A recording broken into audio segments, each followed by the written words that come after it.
Hi. நாங்கள் இன்றைக்கி எங்கே வந்திருந்தோன்னா என் ஹஸ்பண்டோட சித்தப்பா வீட்டுக்கு தான். அவங்க இன்றைக்கி புதுசாக வீடு கட்டி பால் காய்ச்சிருந்தாங்க. நாங்கள் ரொம்ப லேட்டாக தான் வீட்டிலேருந்து கிளம்புனோம். நாங்கள் போகிறதுக்கு முன்னாடியே பால்லாம் காய்ச்சி முடிச்சிட்டாங்க. அப்புறமா சமையல் கட்டுக்கு போயிட்டு சமையல் என்ன பண்ணுறாங்கன்னு சும்மா வேடிக்கை பார்த்துட்டு இருந்தோம். சாம்பார் வச்சுருந்தாங்க, சட்னி வச்சுருந்தாங்க, இட்லியை வச்சுருந்தாங்க, இதெல்லாம் தான் வச்சுருந்தாங்க.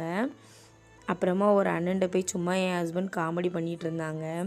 சட்னி அந்த அண்ணன் கிளப்பிட்டு இருந்தாங்க. அந்த அண்ணன்ட்டு போய் சாந்து தான் இப்படி குழைப்பாங்கன்னு சொல்லிட்டு இருந்தாங்க. சாந்துனா சட்டியில் தான் குழைப்பாங்க, இது சட்னி கரண்டியில் தான் பண்ணுவாங்க அப்படி சொல்லி காமெடி பண்ணிகிட்டு இருந்தாங்க. எங்கள் ஊர் சைடெலாம் எல்லோரும் சாப்பிட்றதுக்கு முன்னாடி சாமிக்கு ஒரு 3 இலை போட்டு என்னென்ன பண்ணாங்களோ எல்லாம் வச்சு படைச்சதுக்கப்புறம்தான் சமையல் எல்லாருமே சாப்பிடுவாங்க. உங்கள் ஊர்லேயும் இப்படி இருக்குதான்னு சொல்லுங்கள்.